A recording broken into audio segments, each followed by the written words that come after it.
नमस्कार। जय भोले की हर हर महादेव। सभी साथियों को जय श्री कृष्णा। राम राम भाई सभी को। Good evening good evening good evening good evening. आ जाओ भाई आ जाओ। Good evening. जय श्री कृष्णा। राम राम भाई। स्वागत है आप सभी का माइंड क्लासेज के प्लेटफॉर्म पर। माइंड क्लासेज के जो ऑनलाइन जो प्लेटफॉर्म हैं, जिन विद्यार्थियों ने अभी सब्सक्राइब नहीं किया है तो सब्सक्राइब कीजिए। और यहाँ पर एक बड़ी फैकल्टी आपको यानी कार्यरत के रूम में देखने को मिलेगी, जो जो जिस प्रकार यानी उनको टाइम मिल रहा है वैसे वैसे यानी आपके सामने उपस्थित होने की कोशिश कर रहे हैं। तो यानी अपन लोग बात करते हैं कि जो चैनल को सब्सक्राइब नहीं किया है तो चैनल को आज ही सब्सक्राइब कर लीजिए। और जो वीडियोज़ हैं उन वीडियोज़ को आप लगातार देखते रहिए, ताकि जो टीचर्स हैं उनका भी मनोबल बढ़ता रहे। अब आगे अपन देखते हैं। मैं महेंद्र चौधरी आपके सामने खड़ा हूँ, जो आपके लिए कुछ करंट अफेयर के क्वेश्चन लेकर आ रहा हूँ। करंट अफेयर की यानी आजकल एग्जाम में बड़ी महत्ता के कारण मैं आपकी समस्याओं का समाधान करने के लिए यानी आपका एक क्वेश्चन भी आपका करंट का गलत नहीं हो, तो इसके लिए मैं आपके लिए हम लगभग आपके लिए जो करंट अफेयर के हैं वीडियो लेकर आता रहूँगा। तो यानी अपन लोग बात करते हैं करंट अफेयर में। करंट अफेयर करंट अफेयर का जो पहला क्वेश्चन अपन देखते हैं, तो पहला क्वेश्चन देखते हैं। पहला क्वेश्चन,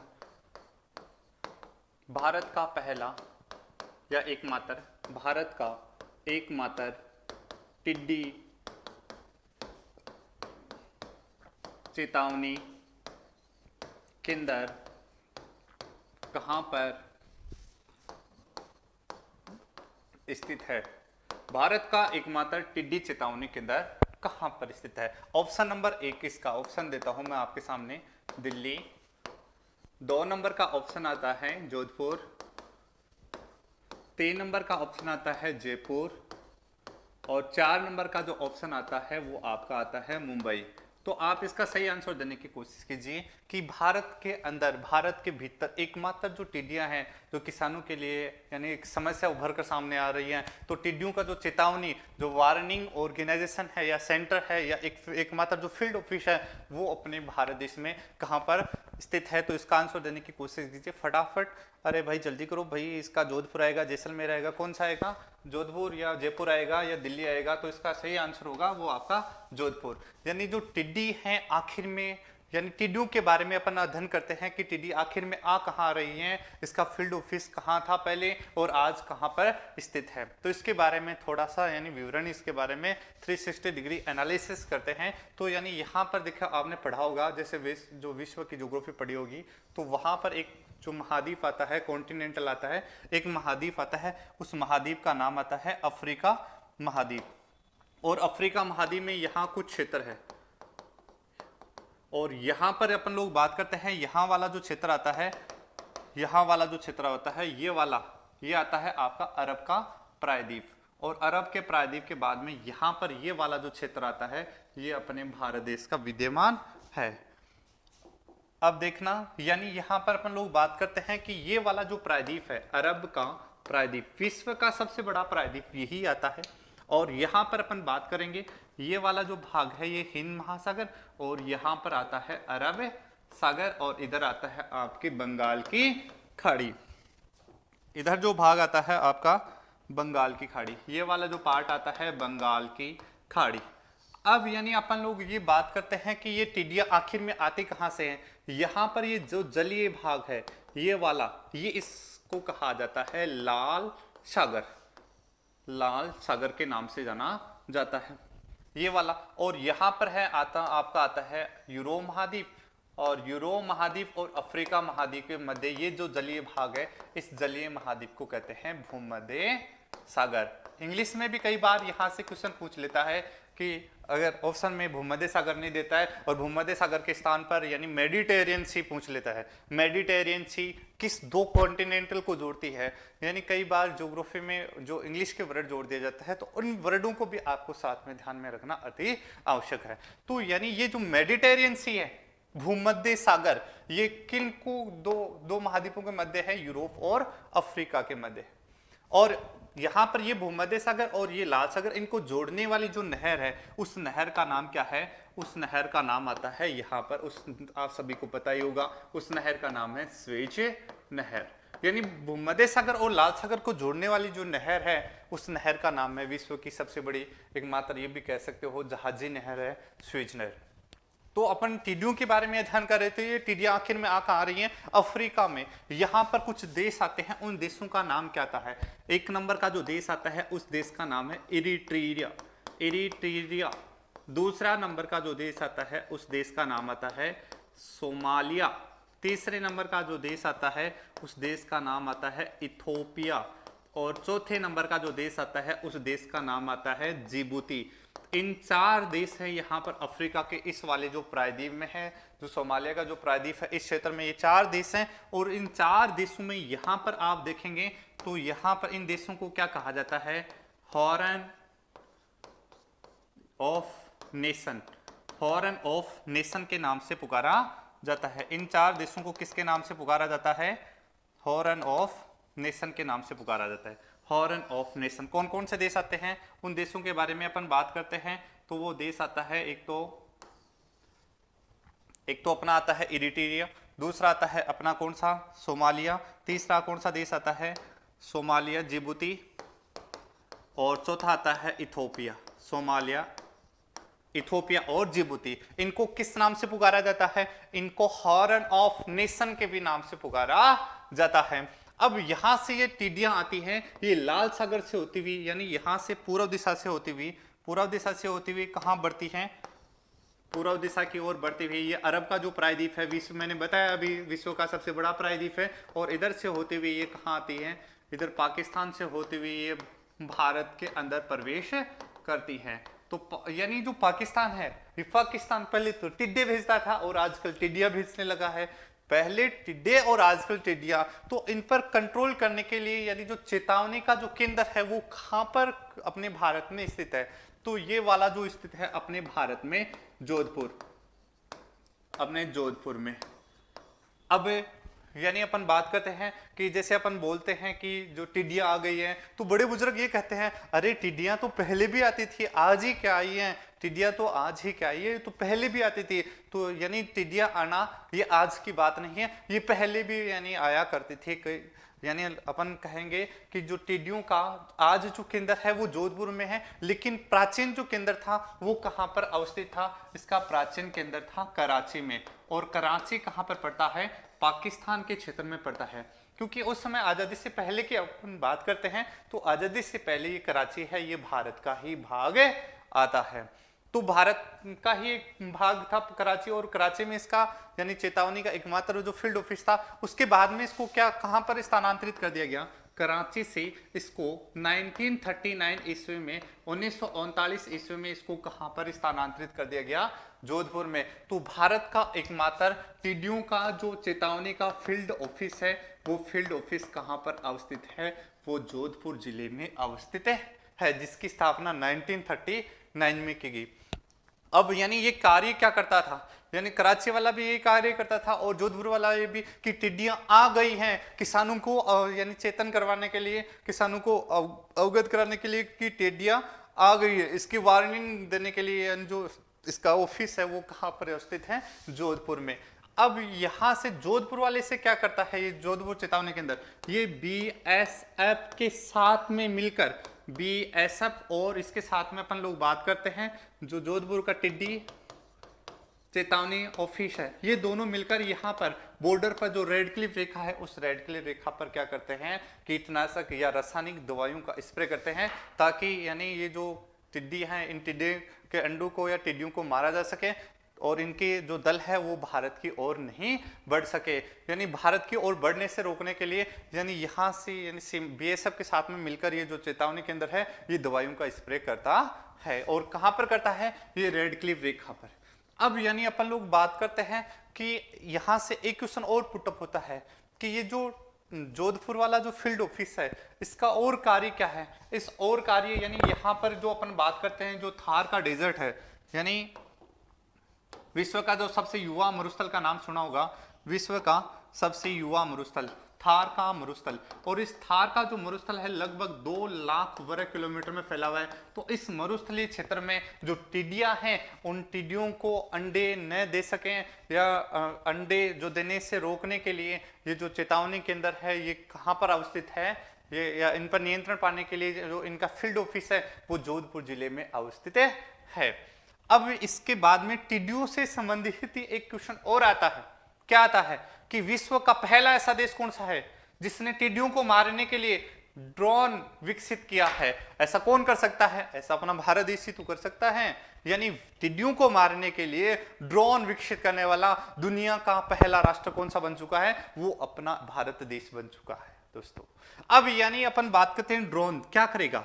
यानी जैसे ये ड्रोन है कोई, और ये ड्रोन क्या करेगा, ये ड्रोन है और ये क्या करेगा यहां से, यानी ड्रोन का मतलब होता है मानव रहित यान। ड्रोन मानव रहित यान, और ये मानव रहित जो यान है यहां से यानी कीटनाशक क्या किया जाएगा, दवाइयों का, रासायनिक दवाइयों का छिड़काव किया जाएगा। और यहाँ पर जो रेगिस्तानी मिट्टी है, यहाँ पर जो टिड्डियां हैं वो अंडे देती हैं, उन अंडों को मारने के लिए या इनकी संख्या को बढ़ने से रोकने के लिए यानी कीटनाशक दवाइयों का स्प्रे किया जाता है। तो ये क्वेश्चन भी आपको वन लाइनर का जो क्वेश्चन है ये भी आपको ध्यान में रखना पड़ेगा। विश्व का पहला ऐसा कौन सा देश बन चुका है जिसने टिड्डियों को मारने के लिए ड्रोन विकसित किया है? तो उस देश का नाम क्या आता है, वो भारत। और भारत का एकमात्र टिड्डी जो चेतावनी केंद्र है, टिड्डी LW कहां पर है? एल का मतलब होता है लोकेस्ट वार्निंग ऑर्गेनाइजेशन। लोकेस्ट वार्निंग ऑर्गेनाइजेशन ये कहां पर अवस्थित है? ये अपना जोधपुर जिले में अवस्थित है और इसकी स्थापना 1939 में की गई थी। इससे पहले ये कराची में था। और अपन बात करते हैं ये कहां से आ रही हैं ये टिड्डियां, ये अफ्रीका के कुछ देश हैं जैसे इरिट्रिया, सोमालिया, इथोपिया और जिबूती। इनको क्या कहा जाता है? इनको हॉर्न ऑफ नेशन के नाम से पुकारा जाता है। जो यानी यहाँ लाल सागर से होते हुए विश्व का सबसे बड़ा प्रायद्वीप का नाम क्या है? अरब के प्रायद्वीप से होते हुए ये कहाँ आती हैं? ये भारत देश में आती हैं। और बीएसएफ और ये अपना जो टिड्डी चेतावनी केंद्र है ये मिलकर क्या करेंगे, ये बॉर्डर पर इनके द्वारा कीटनाशक दवाइयों का स्प्रे किया जाता है ताकि इन टिड्डियों पर नियंत्रण पाया जा सके या इन टिड्डियों का दल है वो भारत देश की ओर नहीं बढ़ सके। अब आगे चलते हैं इसके बाद में।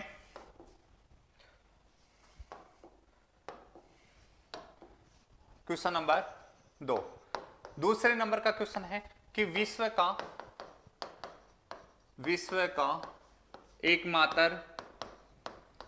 का एकमात्र गोडावण कृत्रिम अंडा एकत्रीकरण एवं हैचिंग सेंटर कहां पर खोला गया?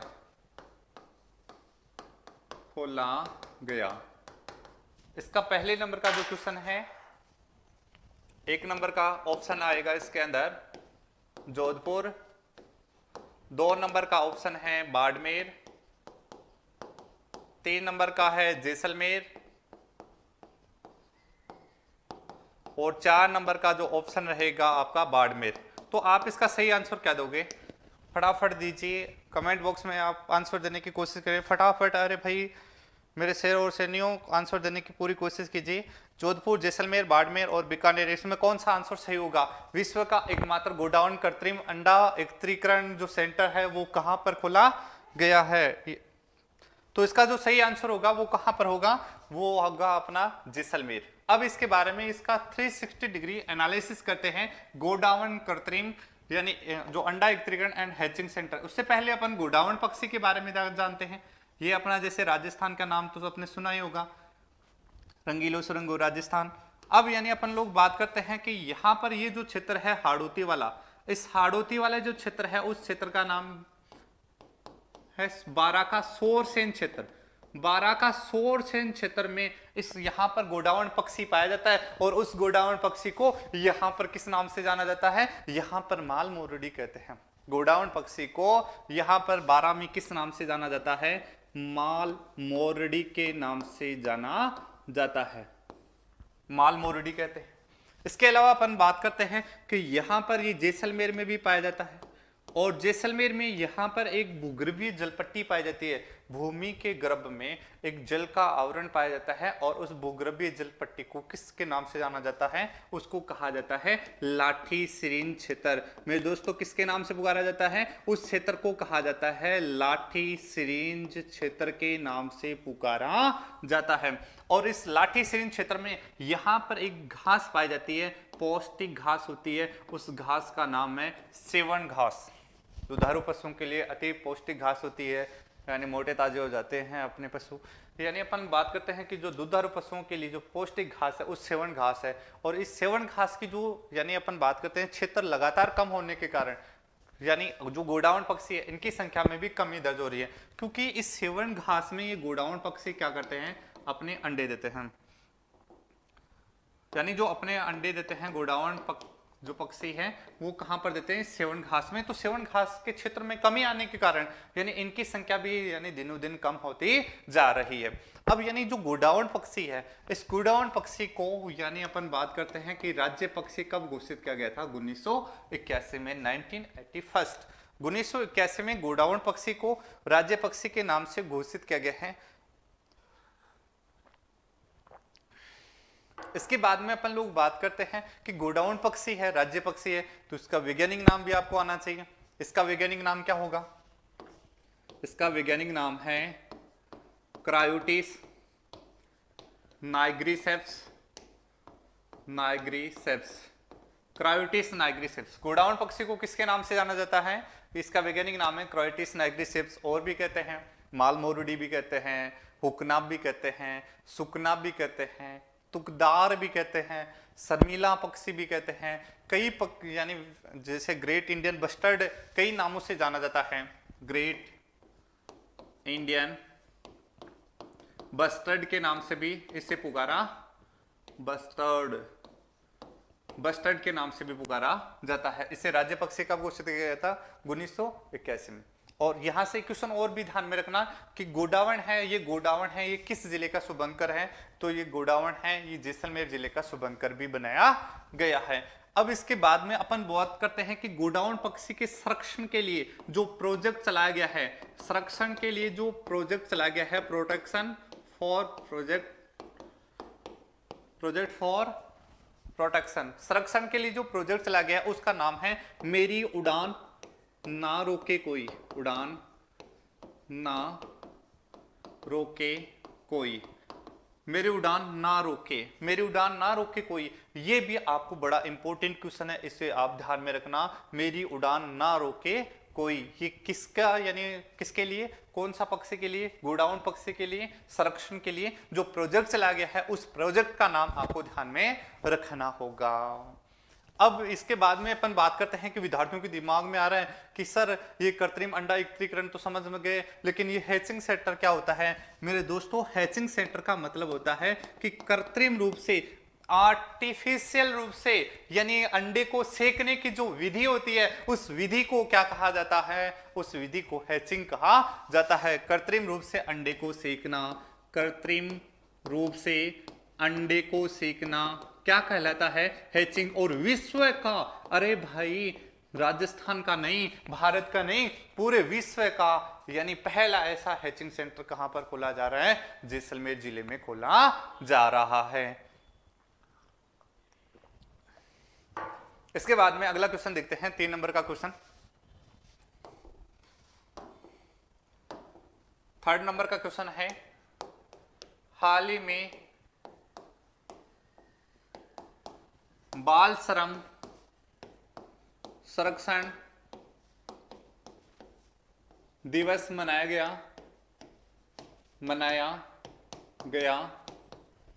इसके वर्तमान में अध्यक्ष या अध्यक्षता पद पर कौन कार्यरत है? अध्यक्ष या अध्यक्षा पद पर कार्यरत है। तो यानी अपन लोग बात करते हैं कि अंतर्राष्ट्रीय जो बाल श्रम है जो बाल श्रम जो संरक्षण दिवस मनाया गया, ये इसके जो अध्यक्ष है वो अपने राजस्थान में इस पद पर कौन कार्यरत है? ऑप्शन नंबर 1 मैं आपके सामने रखने जा रहा हूं। ऑप्शन नंबर 1 प्रियांक कानूनगो, कानूनगो। 2 नंबर का ऑप्शन आता है संगीता बेनीवाल, संगीता बेनीवाल। और 3 नंबर का जो ऑप्शन है वो आता है सुमन शर्मा। और 4 नंबर का आता है रेखा शर्मा। अब इसका आंसर फटाफट देने की कोशिश कीजिए, मैं आपके जो कमेंट है वो देख रहा हूं कि इसका आंसर क्या होगा। बाल संरक्षण जो राजस्थान के अंदर अपने राज्य में, राजस्थान में इसके वर्तमान में अध्यक्ष पद पर कौन कार्यरत है? प्रियांक कानूनगो है, सुमन शर्मा है, रेखा शर्मा है या संगीता बेनीवाल जी हैं? तो इनमें कौन है अध्यक्ष पद पर कार्यरत? तो उसका जो सही आंसर होगा शाबाश संगीता बेनीवाल, यानी संगीता बेनीवाल अध्यक्षा पद पर राजस्थान में बाल संरक्षण जो आयोग के वर्तमान में अध्यक्ष हैं वो कौन है? संगीता बेनीवाल। अब यानी यहां से इस क्वेश्चन का फिर से पोस्टमार्टम करते हैं कि बाल श्रम संगठन जो दिवस है, बाल श्रम संगठन दिवस, बाल श्रम जो संरक्षण दिवस है, संरक्षण दिवस कितनी तारीख को मनाया जाता है? यहां से फिर से क्वेश्चन आता है कितनी तारीख को मनाया जाता है, तो ये यहां पर इसको ध्यान में रखना कि 12 जून को। और फिर से क्वेश्चन आ रहा है कि ये कब से बनाया जा रहा है, तो ये भी आपको ध्यान में रखना, ये 12 जून 2012 से बनाया जा रहा है। कब से बनाया जा रहा है? 12 जून 2012 ईस्वी से बनाया जा रहा है, पहली बार 2012 में। और ये फिर से क्वेश्चन देखते हैं कि ये कहां से बनाया जा रहा है, तो आप यानी बड़ा प्यारा आंसर देना, जिनेवा से बनाया जा रहा है, Geneva.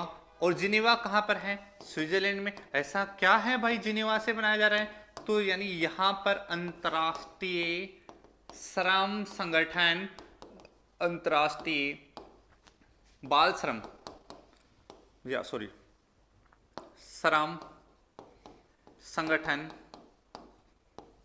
ILO, international labour organisation का जो हेडक्वार्टर है वो कहां पर है? जिनेवा स्विट्जरलैंड में है। और यहां से ये 2012 ईस्वी से मनाया जा रहा है। अब यानी अपन लोग बात करते हैं कि अपने भारत में कब से प्रयास किए गए बाल संरक्षण के लिए। भारत के बारे में बात करेंगे तो भारत में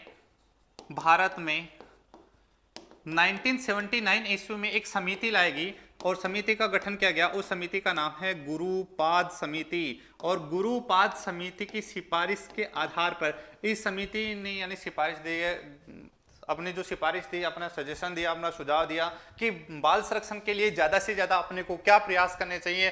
तो इस समिति की सिफारिश के आधार पर 1986 में 1986 ईस्वी के अंदर अपने भारत देश में क्या किया गया?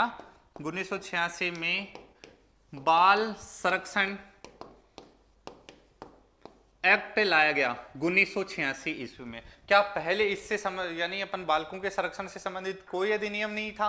क्या उनके बालकों से संरक्षण से संबंधित कोई नियम कानून नहीं थे? और वो कौन से कानून थे? 1948 में एक एक्ट लाया यानी कानून लाया गया 1948 में, फैक्ट्री कानून, फैक्ट्री कानून। और ये फैक्ट्री कानून कब लाया गया? 1948 ईस्वी में। और फैक्ट्री कानून के तहत अपन लोग ये बात करते हैं कि 14 वर्ष से कम उम्र के जो बच्चे हैं उनको जोखिम भरे कार्यों पर या कल कारखानों पर आदि पर नहीं लगाया जा सकता। तो यानी अपन ये बात करते हैं कि भारत विश्व में अपन बात करते हैं कि ये जो विश्व बाल श्रम जो संगठन दिवस है वो कब मनाया जाता है? 12 जून को। कब से मनाया जा रहा है? 2012 से। कहां से मनाया जा रहा है? जिनेवा स्विट्जरलैंड से। ऐसा क्या है जिनेवा में? अंतर्राष्ट्रीय श्रम संगठन। ये किसके द्वारा बनाया जा रहा है? ILO के द्वारा बनाया जा रहा है। और भारत में इसके लिए क्या किया गया? भारत में इसके लिए बात करते हैं तो भारत में 1979 ईस्वी में 1979 में एक समिति लाएगी गुरुपाद समिति। और इस समिति की सिफारिश के आधार पर 1986 में जो बालक हैं, जो बच्चे हैं, उन बच्चों के प्रोटेक्शन के लिए एक एक्ट लाया गया, बाल संरक्षण अधिनियम 1986 में। बड़ा इंपॉर्टेंट है। हमारा एक टॉपिक आता है राजस्थान पुलिस में, यानी महिला एवं जो बाल श्रम है उसके बारे में काफ़ी 5 नंबर के जो क्वेश्चन है वो आपको पूछे जाएंगे। तो वो भी आपको यानी अगले जो वीडियोज हैं उन वीडियोज के भीतर आपको बहुत अच्छी सरल भाषा में आपको समझाया जाएगा। तो अब आगे देखते हैं। तो आप यानी उसकी दृष्टि से भी ये बड़ा इंपॉर्टेंट है, राजस्थान पुलिस वालों के लिए भी बड़ा इंपॉर्टेंट है। 1948 में फैक्ट्री कानून लाया गया था। 14 वर्ष से कम उम्र के बच्चों को यानी कल कारखानों या जोखिम भरे कार्यों पर नहीं लगाया जा सकता। तो यानी अब क्वेश्चन क्या था, हाल ही में बाल संरक्षण जो दिवस है वो मनाया गया 12 जून को। इसके राजस्थान में अध्यक्ष या अध्यक्षा पद पर कौन कार्यरत है? तो आपका वहां पर जो सही आंसर होगा वो सही आंसर क्या होगा? सही आंसर होगा संगीता बेनीवाल। तो आपको फिर दिमाग में आ रहा है सर ये प्रियांक कानून को कौन से पद पर कार्यरत है? ये राष्ट्रीय बाल संरक्षण आयोग के अध्यक्ष हैं। भारत में राष्ट्रीय बाल संरक्षण आयोग के अध्यक्ष हैं वो कौन है? प्रियांक कानून को। सर जी आखिर में ये रेखा शर्मा कौन है? तो आप बड़ा प्यारा आंसर देंगे कि राष्ट्रीय महिला आयोग है, जो उस आयोग की अध्यक्षा है वो कौन है? रेखा शर्मा। राष्ट्रीय महिला आयोग की अध्यक्ष कौन है? महिला आयोग की अध्यक्ष है रेखा शर्मा। और राजस्थान में महिला आयोग के अध्यक्ष कौन है? राजस्थान में या राज्य महिला आयोग की अध्यक्ष की बात करेंगे तो राज्य महिला आयोग के अध्यक्ष का नाम है सुमन शर्मा है। तो ये क्वेश्चन आपको बड़े ध्यान में रखने, एक क्वेश्चन से आपको 8 से 10 क्वेश्चन आपको निकालने चाहिए, यही जीके का एक बड़ा नियम होता है। अब इसके बाद में अगला क्वेश्चन अपन देखते हैं। कई विद्यार्थी कहते हैं सर हमारे को तो याद ही नहीं होता जीके। याद क्यों नहीं होता है? यानी बेटा एक बात ध्यान में रखना कि जो सही समय है वो आपको, या जो सही समय है आपको सक्सेस नहीं बना सकता। सही समय का आप सदुपयोग करोगे तो ही आप क्या कर सकते हो? सफल बन सकते हो। और अपना जो कोई भी जो अपना टारगेट है वो निर्धारित करते हो तो किसी को बताओ मत, किसी को आप अपना टारगेट मत बताओ, क्योंकि आप टारगेट बताओगे वो हंसेंगे, क्योंकि लोग ज्यादा देखना पसंद करते हैं, सुनना पसंद नहीं करते। तो आप उनको करके दिखाओ, आप उनको बताओ नहीं ये मेरा टारगेट है, मैं पुलिस में जाऊंगा, मैं राजस्थान पटवार में जाऊंगा, मैं रीट में जाऊंगा, ये मत बताओ उनको। अपना टारगेट किसी को मत बताओ। अपना टारगेट जब पूरा हो जाए तो उनको दिखाओ कि आखिर में मैंने ऐसा कर दिया है। इसके बाद में देखो तीसरा क्वेश्चन आता है।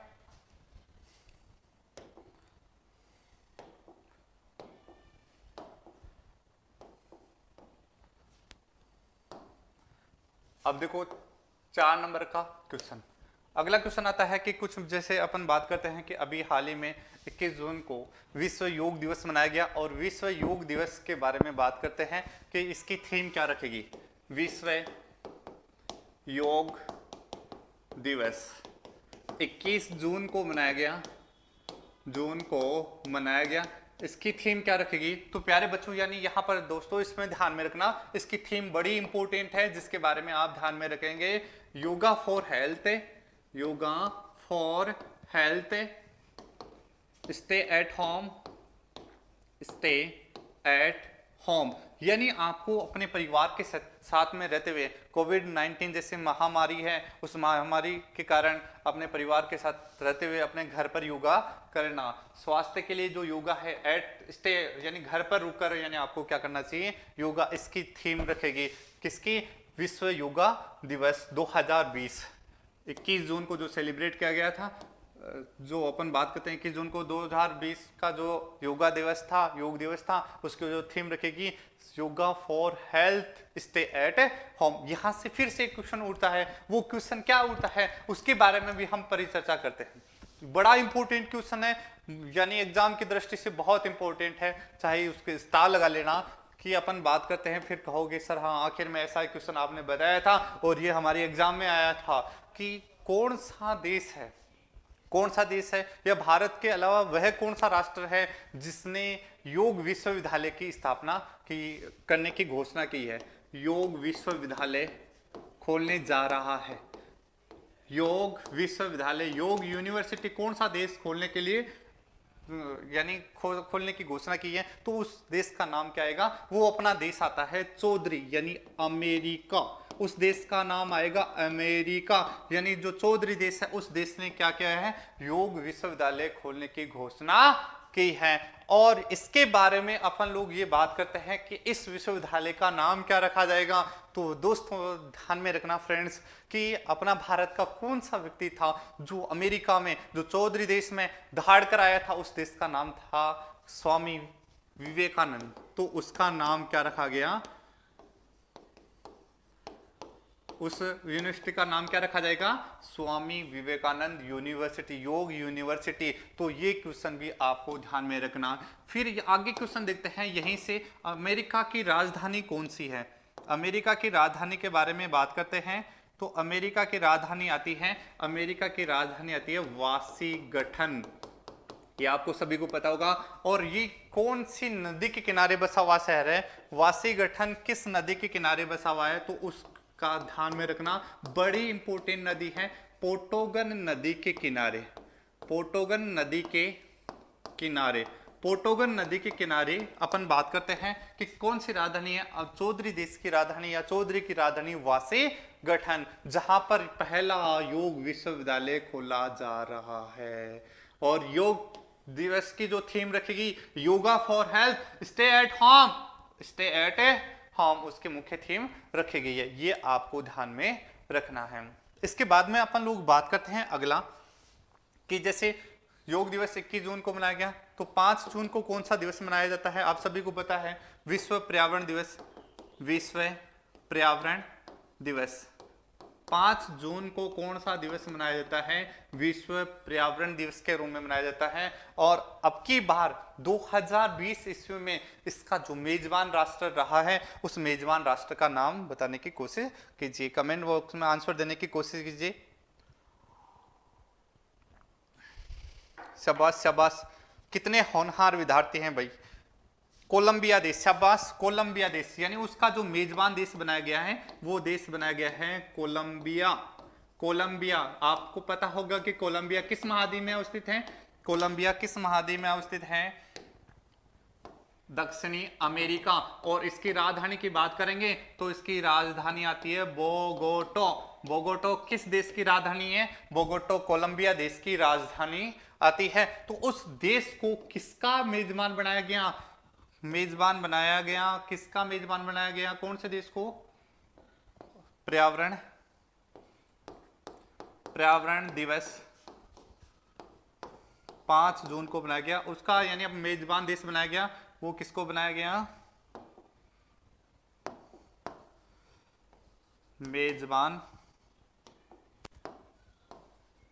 मेजबान बनाया गया वो कोलंबिया, जिसकी राजधानी की बात करेंगे तो राजधानी कौन सी आती है, बोगोटो। और इसकी थीम भी ध्यान में रखना, बड़ी इंपॉर्टेंट है, वो भी एग्जाम में पूछी जा सकती है। विश्व पर्यावरण दिवस 2020 का यानी थीम क्या रखेगी, इसकी थीम के बारे में आप देखेंगे, बड़ी इंपॉर्टेंट है, time for nature, time for nature,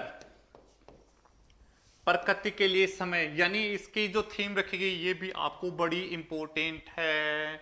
अभी हाल ही में अपन बात करते हैं कि थोड़ी देर पहले बाल जो श्रम संरक्षण के अधिनियम के बारे में हमने पढ़ा, तो वहीं से भी एक क्वेश्चन आ सकता है आपके कि जो 12 जून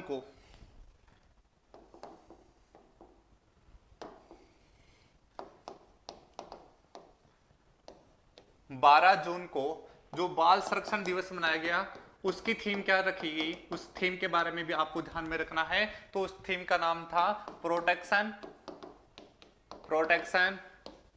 for children from child labour now then ever, more ever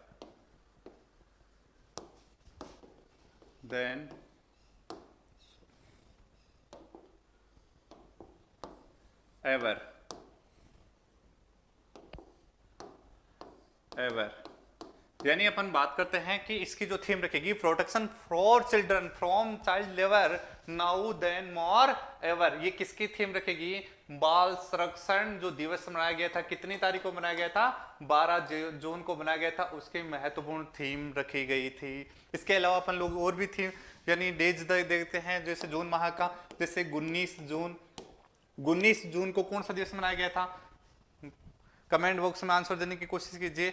19 जून को कौन सा दिवस मनाया गया था? शाबाश शाबाश, आंसर देने की कोशिश कीजिए। अरे फटाफट मेरे शेर और शेरनियों, फटाफट आंसर देने की कोशिश कीजिए। शाबाश शाबाश। विश्व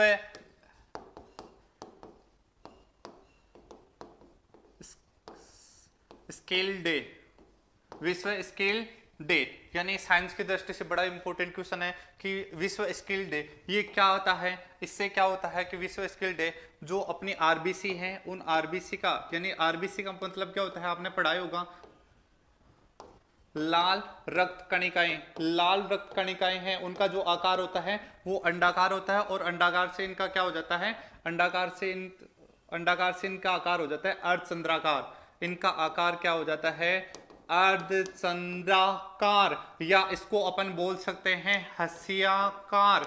अर्धचंद्राकार, या इनका आकार कैसा हो जाता है, हस्याकार हो जाता है। जिसके कारण क्या होता है कि जो आरबीसी में रक्त का प्रवाह नहीं होता, रक्त का प्रवाह नहीं होता, और रक्त का प्रवाह नहीं होता तो यानी उत्तकों को ऑक्सीजन में कमी आ जाती है, कमी आ जाती है, जिससे अंग काम करना यानी जो अंग है वो काम करना कम कर देते हैं, यानी जो अंग हैं कई निष्क्रिय हो जाते हैं। और ऐसा ये जो रोग होता है ये होता है वंशानुगत रोग होता है। ये जो रोग होता है वह कैसा होता है, वंशानुगत रोग होता है। तो ये भी आपको साइंस की दृष्टि से बड़ा इंपॉर्टेंट ध्यान में रखना कि जो 19 जून को विश्व स्किल डे बनाया गया, और उसका अपन लोग बात करते हैं कि ये स्किल डे क्या होता है कि आरबीसी है उसमें रक्त का प्रवाह नहीं होता, जिसमें उत्तकों के माध्यम से ऑक्सीजन में कमी आ जाती है, और अंग हैं जो अपने शरीर के वो कम काम करना शुरू कर देते हैं। और ये जो रोग होता है ये कैसा रोग होता है, ये जो रोग होता है वंशानुगत रोग होता है। आज के लिए इतना ही काफ़ी, अब मुझे जाने की इजाज़त दीजिए। घर पर रहिए, स्वस्थ रहिए, बड़ों का आदर करिए, छोटों को प्यार करिए, और खुद को, समाज को और देश को आत्मनिर्भर बनाने की बड़ी से बड़ी कोशिश आपको करनी चाहिए। ठीक है भाई दोस्तों, बाय बाय।